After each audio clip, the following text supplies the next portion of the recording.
Professor Jayashankar స్ఫూర్తితోనే Telangana lecturers forum ఆవిర్భవించిందని Telangana lecturers forum రాష్ట్ర చైర్మన్ కత్తి వెంకటస్వామి అన్నారు.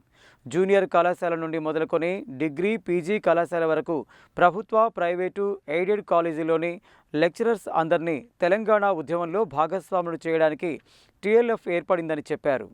తెలంగాణ లెక్చరర్స్ ఫోరం ఆధ్వర్యంలో జయశంకర్ జయంతి వారోత్సవాలను శుక్రవారం నల్గొండ పట్టణంలోని నీలగిరి డిగ్రీ అండ్ పీజీ కళాశాలలో ఘనంగా నిర్వహించారు. ఈ కార్యక్రమానికి ముఖ్య అతిథిగా హాజరైన తెలంగాణ లెక్చరర్స్ ఫోరం రాష్ట్ర చైర్మన్ డాక్టర్ కత్తి వెంకటస్వామి దివంగత జయశంకర్ చిత్రపటానికి పూలమాల వేసి నివాళులర్పించారు. ఈ సందర్భంగా ఆయన మాట్లాడుతూ ప్రొఫెసర్ జయశంకర్ను భవిష్యత్ తరాలు సైతం గుర్తుంచుకోవాలనే ఉద్దేశంతో జయశంకర్ జయంతి వారోత్సవాలను నిర్వహిస్తున్నామని తెలిపారు. జయశంకర్ పోరాట స్ఫూర్తి నేటి తరానికి తెలియజేసి రాష్ట్ర అభివృద్ధిలో వారిని భాగస్వాములను చేయాలని అన్నారు. జయశంకర్ చూపిన బాటలో పయనిస్తూ ఆయన జయంతి వారోత్సవాల్లో భాగంగా రాష్ట్రంలోని ఉమ్మడి జిల్లా కేంద్రాలలో విద్యా సదస్సులు నిర్వహించి కునారిల్లిపోతున్న విద్యా వ్యవస్థను పునర్నిర్మాణం చేయడానికి ప్రయత్నాలు చేస్తున్నామని తెలిపారు. ప్రైవేటు, ఎయిడెడ్ విద్యా సంస్థలు దెబ్బతిన్నాయని, యూనివర్సిటీలు అస్తవ్యస్తంగా మారాయని, వాటిని సరిదిద్దడానికి జయశంకర్ పోరాట స్ఫూర్తితో ముందుకు సాగుతామని చెప్పారు. ప్రభుత్వానికి సహకరిస్తూ ప్రశ్నిస్తూనే విద్యా వ్యవస్థ బాగు కోసం కృషి చేస్తామని పేర్కొన్నారు.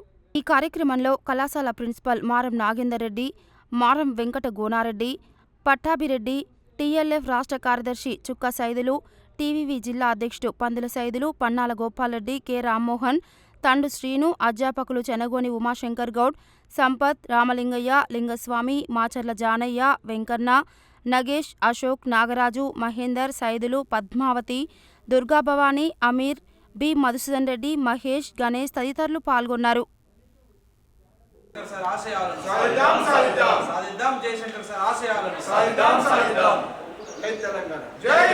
జయశంకర్ గారి స్ఫూర్తితోటే మేము అన్ని ఉమ్మడి జిల్లాలలో, ఉమ్మడి జిల్లా కేంద్రాల్లో ఒక విద్యా సదస్సును పెట్టి కూనరిల్లిపోయిన విద్యా వ్యవస్థను పునర్నిర్మాణం చేయడము, ఒక కొత్త దిశగా తీసుకుపోవడము, ఇబ్బంది పడుతున్నటువంటి ప్రైవేటు, గవర్నమెంటు లేకపోతే ఎయిడెడ్ కళాశాలకు సంబంధించినటువంటి వ్యవస్థ అంతా కూడా దెబ్బతిన్న యూనివర్సిటీస్ అన్నీ కూడా ఇలా అంటే అస్తవ్యస్తమై ఉన్నాయి.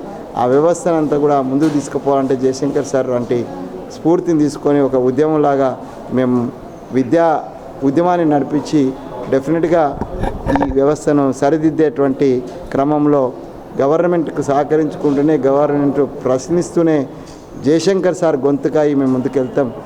ఆ గొంతుకను నెక్స్ట్ తరానికి అందించే ఉద్దేశంతో ఈ స్మరణ, ఈ యొక్క జయంతి వారోత్సవాలు జరుపుతున్నాం. ఆ సందర్భంగా ఇక్కడికి వచ్చినాం. ఈ కళాశాలకు సంబంధించినటువంటి నాగేందర్ రెడ్డి గారు, వారి యొక్క సహచరులు వాళ్ళందరూ కూడా మాకు సహకరించినందుకు ధన్యవాదాలు చెప్పు మరొకసారి జయశంకర్ సార్కు నివాళులు అర్పిస్తూ జై తెలంగాణ. ఎంతో వేలాది విద్యార్థుల ముందు ప్రొఫెసర్ జయశంకర్ గారి యొక్క గొప్పతనం చాలా చక్కగా వివరించడం జరిగింది. వారు మన తెలంగాణ నాదాన్ని గల్లీ నుంచి ప్రపంచానికి తీసుకెళ్లిన విధానాన్ని, అలాగే అసలు ప్రొఫెసర్ జయశంకర్ గారు కలగన్న రాష్ట్రం ఏ విధంగా ఉండాలని చాలా చక్కగా చెప్పడం జరిగింది. అందులో భాగంగా మేము ఈరోజు ఈ యొక్క రాష్ట్రంలో కీలక పోస్టులో ఉన్నటువంటి కత్తి వీరస్వామి గారికి కూడా మేము ఒక కళాశాల తరఫున ఒక వినతి పత్రం ఇవ్వడం జరిగింది. వారు కూడా సానుకూలంగా స్పందించి మా యొక్క సమస్యలు కూడా తీర్చడానికి ఆర్టీఎఫ్ అయితేంది, ఎంటీఎఫ్ విద్యార్థులు ఏ విధంగా ముందుకెళ్లాలంటే ఎంటీఎఫ్ అయితేంది, అన్ని ఇబ్బందులు కూడా వాళ్ళు ప్రభుత్వ దృష్టికి తీసుకెళ్తారని హామీ ఇవ్వడం జరిగింది. ఈ సందర్భంగా జయశంకర్ యొక్క ఆశయాలు ముందుకి మా భావితరాలకి విద్యార్థులు తీసుకెళ్లాలని మేము ప్రతి ఒక్కరము కూడా మా యాజమాన్య తరఫున, మా కళాశాల తరఫున అందరికీ కూడా తెలియజేయడం జరిగింది. ఇది ముందు కూడా జయశంకర్ గారి ఆశయాలు ముందుకు తీసుకెళ్తామని ఈ సందర్భంగా తెలియజేసుకుంటూ జై తెలంగాణ.